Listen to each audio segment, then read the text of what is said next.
Hey, what's going on, ladies and gentlemen? My name is Rage, and we are back today with a preview here of the Escape from KYLN Forged in Fire event that's actually just in a few days here. Now, if you guys missed the build on this, just remember this is actually going to be Omega Red Phoenix Force variants, free to play unlock in terms of just getting opportunities here for this limited time epic character. This was a blog post that was from a week ago. And they did give us all the different rules here. And if you guys recall, if you've never done this before, Escape from KYLN is definitely one of my favorite game modes because it's just different. You're only allowed to have 3 characters to make up these teams, and they actually have refurbished all the cell requirements. So think of this as another Avengers Tower, but difference is that you can actually use the same teams as you progress up the ladder for this. And remember, they are only allowing you to bring up 3 characters. You can't heal them in between the matches. There's no cooldown though, so you don't have to wait till the next day to actually attack. That's what the limiting factor is actually for the Avengers Tower, Sword Satellite and whatnot. But one thing that they did a little different here actually is right here.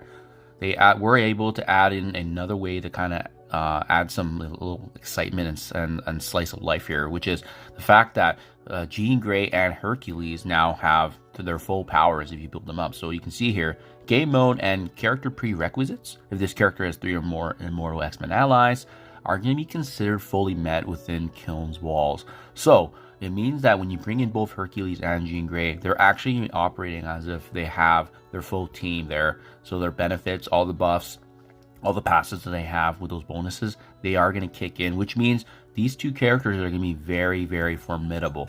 Now, the reason I bring it up is because they give us an example here of those 2 characters. We don't actually know if this is going to be applying to the other different characters that are required for this game mode, but I'm going to assume it is because it does say there that game mode and character prerequisites are considered fully met within KYLN's wall. So I think they were just giving us an example. But yeah, just something to be mindful of. But yeah, they also noted here, very, very similar to the past Undying team. This is very, very limited. You know, this is going to be, we don't really know when the next time we're going to get shards here of.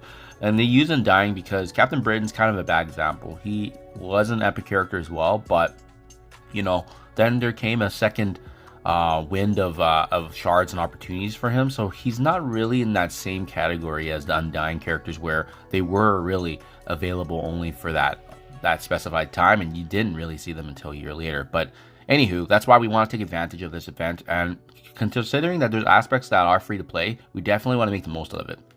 So as I noted earlier, all the cells have been changed.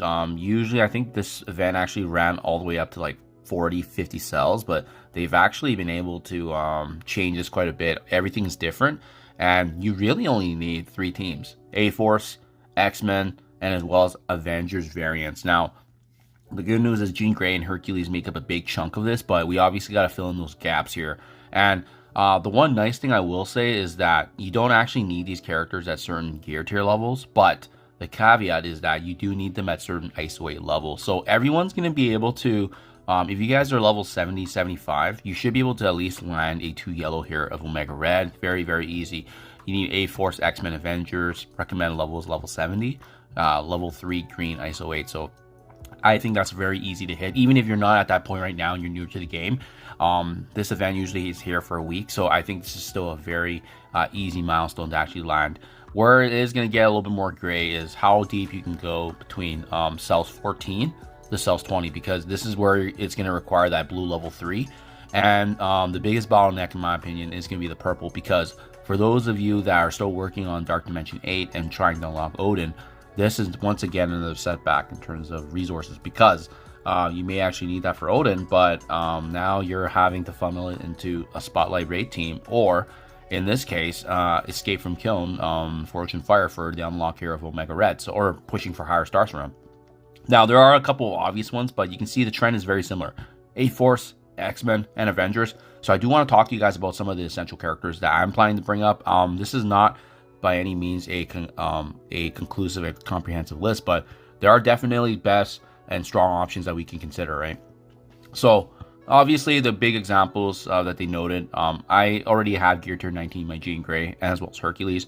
you need these characters in Spotlight. So it goes without saying, if you bring them up already max to the purple ISO 8, it's just going to give you further value because you already need them in the raids, doing it day in, day out.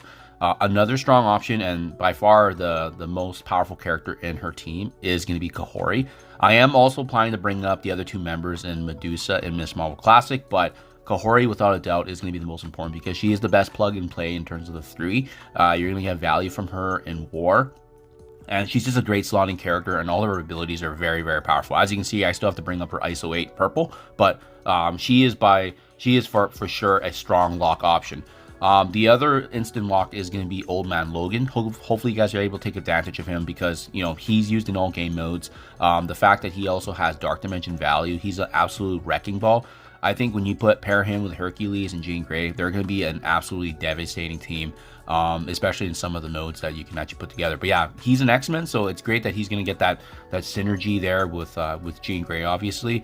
I don't think, so Hercules doesn't actually have the X-Men tag here, so it's going to be interesting to see how that kind of fits in terms of some of the dynamics. But he is an Avenger, and same with Jean Grey. She's also she gets the Avenger aspect there. So that's where I think some of the aspects of them working together in some of the nodes going through, especially I think Cell 19 is Avengers, Cells 20 is also Avengers or X-Men, so it gives them a little bit of wiggle room there. But either way, Old Man Logan's going to dominate. Some other strong options, like I said, Medusa, Miss Marvel Classic, really, these two characters I'm planning to bring up right now. They're in the works, obviously, but it's really Kahori that's going to shine, and those two are really going to be more like such supplementary pieces. And then if you wanted to bring in a third X-Men or another Avenger, in my opinion, the top picks are Hank Pym and Nightcrawler because of the supportive capabilities. Nightcrawler is a big one because the stun that he has handy, the speed up that he can provide, the debuff clear. I mean, all around, this is one of the best characters, and he's actually just value across the board, and by far either the most important or second most important on the Extreme X-Men team anyway. So you're gonna have value there, especially in raids day in, day out. And then Hank Pym, I think, is a very strong addition to the Avengers because of the fact that he gives a lot of support to any kind of hero characters, and you likely will need him anyways if you're trying to unlock Shadow King for the Legendary Trials there. So I think out of these options here, guys, this is going to get us the majority of the event done, and you can see most of them have already been invested in even before this event, so we can double dip on the value there because they are actually useful in the game. So let me know, guys, if I missed anything, if there's any strong additions that you're considering as well. But I think out of the ones I've noted here, these 8 characters should get us to the finish line. Thankfully, there's only 20 cells. And again, there's only 3 teams where you can mix and match some of these synergies. So it makes it kind of, it makes it less demanding than it should be because of the fact that there's actually fewer traits here to work with. So it's ISO 8 purple. That's kind of the deal breaker here, right? So hopefully you guys reviewed it. Let me know what you think in comments below. Thank you for your time as always, and I'll catch you guys in the next one.